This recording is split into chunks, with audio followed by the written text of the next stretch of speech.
Welcome back. You're watching the Daily Rundown. Now, Sexhibition UK returns to Manchester this weekend, and here to tell us all about the event dubbed the erotic event of the year is Cherly Smith. Hello. Hello. Cheryl, thanks so much for coming in, because I know you are literally run off your feet because it's this weekend, isn't it? It's a little push for time, and I'm a bit manic, but yes, it's going really well. Thanks for swinging by anyway. No You look worries. fantastic. Thank I've you. said it to you like 57 times already, but you really look good. Thank you. Tell us, for people who aren't quite sure, I think they probably have an inkling that it's to do with sexy things, but what's Sexhibition all about?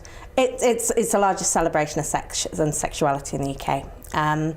Really, it's about everybody enjoying something that we all do, but nobody really talks about in this country, I think. And that's our main focus, is getting people to feel empowered, feel good in their own body, feel good in their own skin, and do something that we all love. And it's happening behind closed doors, and outside, I guess, in open doors as well, or whatever. It happened everywhere. But do you think this is A bit too much info there. Yeah. This, what I was going to say is, this is such a big event, but it is happening here in the UK, a country well known for its British Reserve. Yeah. We're not great for talking. We're not great for expressing ourselves. How does an event like this fly generally just around these parts? Do you know, I think we're getting better. Are we? I think 10 years ago, it may not have been received quite as well as it has been. Really? Yeah. So you feel like a lot has changed, and just because 10 years isn't actually a long time. Do you know like what? I think it has. I think as much as, we might, it doesn't really sit well, it's not cool to admit it anymore, but 50 Shades of Grey brought a lot of things out into the fore. And a lot of women especially started talking about things with their girlfriends publicly that they maybe wouldn't have before. I think that's been it's certainly helped. I think just in general in this country, we're getting there. We're still a ways to go, and I think that's why events like this are so important, is to have the conversation, is to bring it out and really feel that it's not a naughty thing, it's not sordid, it's not something we should be ashamed of, which I think we still have a bit of that kind of Victorian guilt that hangs over us sometimes. We can't shake it off. No, and I think it's part of what it means to be British, and I'm not sure we will ever shake it off altogether, but I can certainly try and help us. You can help us along the way. Embrace it a little more. To somewhere, I guess, I mean, we can kind of coexist. These two kind of mentalities can coexist to some degree. Absolutely. Like we've come a long way.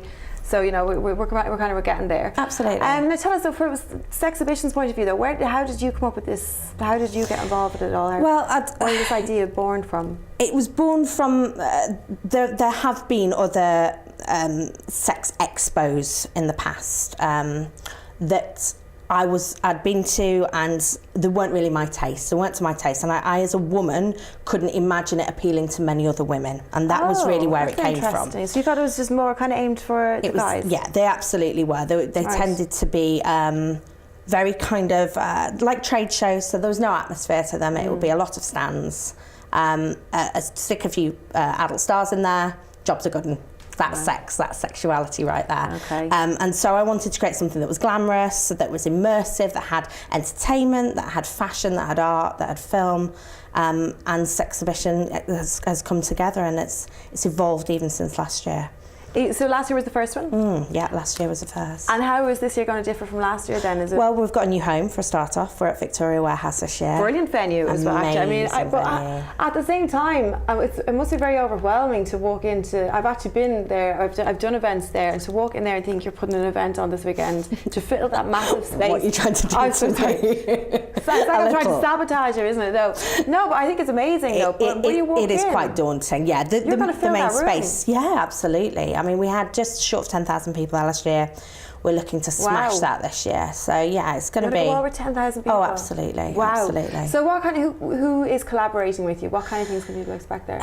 Everything you can imagine to do with sexuality is there. So we have throughout the days we have a huge amount of fashion shows. So lingerie, latex, corsetry, that sort of thing. We have films showing in the little cinema. I don't know if you've seen that in Victoria Warehouse Hotel. Throughout the weekend, we have an awards ceremony on the Friday night.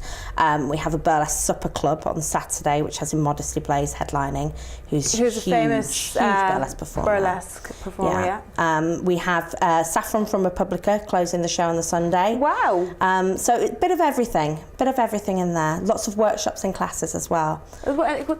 Classes in what? What kind of thing would you be going? Everything. Everything. And you know, I think that's something that's quite important, because these days sex education, if you think about where most people get it from, it's pornography. Yeah. And that's not necessarily the right way to go. I would say it's 100% the wrong way to go. I mean, I was trying to be diplomatic. Yeah, no, you can hop off the fence there. There's no, it's actually something that we have talked about in here, and I like that you brought up the fact that you were looking for something that included women, an event, especially when it comes to sexuality, because it's a hot topic right now, to be honest. Well, young girls. That's my main aim is getting women in there, and I want women to walk out feeling empowered and good about themselves. The men come too. But my main aim is to get the women there. I mean, they're going anyway. They were going anyway, weren't they, the guys? So there's no point in that. What kind of person would go along to Sexhibition? Now, the reason I ask this is because I feel like there's probably a lot of people who would be very, very interested, but they just might not feel that it was for them. Do you know, they might just feel like they're too ordinary, or they're too quiet, or I don't know, so various ways of, you know, putting yourself off doing something you want to do. Of course. I mean, we all enjoy sex. So I think that if you do and you want to learn more about it, or you want to do some shopping for it, or you just want to have a little nosy, I think it's a perfect opportunity. We have everybody from all walks of life. Everybody. People who have never been to anything like it before, right the way up to people who are at these sorts of things every weekend. Do these exist every weekend, Cheryl? Nothing of this size. There are things. There are events. Do you know what I mean? Though, can you imagine that there would be somebody who might feel a little bit intimidated going along? But what's the general sort of atmosphere? I mean, is it very sort of overtly sexual from the minute you walk in the door? Because obviously it runs throughout the day. Yeah. It's not like it's just a sort of an after hours sort of situation. Yeah. And I think that's another thing that we've been very careful in creating, because the venue itself isn't just one room. It's very kind of modular. So you can have, you can really dip your toe as much as you like. There are areas that you may not wish to go into that are a little bit too far, but the vast majority of the main spaces will have shopping, will have performances, we'll have art, we'll have theatre style entertainment. So I don't think there's anything there that would put anybody off or scare anybody. There's kind of something for everybody in some way. Not the whole family. Everybody who's an adult. Yes, absolutely. You know, and so inclined. What's it like pulling together an event like this? If you just take out the kind of the sexy theme, just pulling a big event together like this as well. What's it like? It's a little stressful. Yeah, I can imagine. I mean, like you're exuding nothing but calm here. I would like to say. That's good. But, I work on it all year, right. Long days, every day. Right. It's a big job. It's a very big job, because it's kind of 10 events in one. It's not just an expo. It's not just a fashion show. It's not just cinema. It's not just a burlesque show. It's so many things in one that it takes quite a lot of lists, of lists. Are you delegating? Yes. Okay. It's not delegation is something I've learned. I've got an amazing team. The Sexhibition team. Yeah. Tell us about the awards ceremony. What are people like? How can you get it? And not that I want to. Obviously, how can you get nominated? But what is the situation? What are people getting awarded for? At the moment, it's our first year for the awards. We're very excited. It's very glitzy. We've got some beautiful trophies. So it's things like Burlesque Performer of the Year, Fetish Model of the Year. Then we've got things like Retailer of the Year. So people like Anne Summers are up for that. Okay. Nice. So it's everything across the board.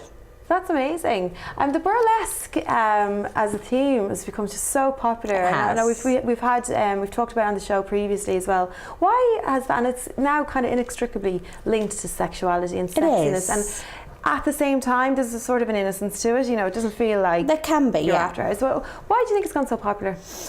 I think a few reasons, and I think going back to what you were saying about almost the innocence, I think it's created by women for women, and I think that's the thing. It's not just a strip, which is what a guy would want often. They would just want you to get down to the end product. Get it all off. Exactly. I think for the women love the costumes, the girliness to it, and the real kind of there's a real empowerment to burlesque. There's no particular size, shape, background that you have to be. All you have to have is the balls to get on stage and do it. And I think that resonates with a lot of women, that they look up there and they see someone and think that could be me. Well, it's super inclusive, isn't it? Yeah, like it's amazing. All shapes, all sizes. It's not remotely. It's amazing that everybody can be involved. So this weekend we're starting on Friday. Is that right? Yep.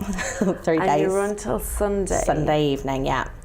So pretty much So across what are you the kicking off weekends. with? How do you kick off Sexhibition? That's what I'd like. How do you sort of open? What's the opening show? Opening day on Friday is more of a warm-up than anything. So people will come along before the crowds get there, have a look around the shops. There's some shows on. It really kind of goes into full throttle on Saturday morning. Queues around the block. Yeah. Really? Yeah. Well, I suppose we're talking about 10,000 people. Are you looking to go beyond that this year? Yeah, absolutely. Is it a sort of like, do people just come along and pay on the door? Or what? Yeah, you can do. All the tickets can be bought in advance, and the vast majority are pre-sales. Have you had any negative responses to it, Cheryl? Not really, no. I think it's a challenge for some people. So when we initially announced that we were doing it, I think it shocks some people. But when you actually explain that it's not what their preconceived ideas are, and that it's actually something really accessible and fun, and there's no sleaze to it. Is that what I was going to say? What would those kind of preconceptions be? Just that it's a big sort of sex party, or I think preconceptions were that kind of dirty old man in a Mac stereotype, really. Let's cut straight to it, and that really was the preconception by some, for example, local councils and things like that. You have to explain. Or looking for venues and that type of thing. That it's not the exactly. You have to explain that actually this is. This is no worse than you would find in an Ann Summers shop, for example. Well, if it's encompassing everything from fashion and shows and that kind of thing. Right, so all the details before we go, because I'm totally intrigued. I'll be here the whole evening.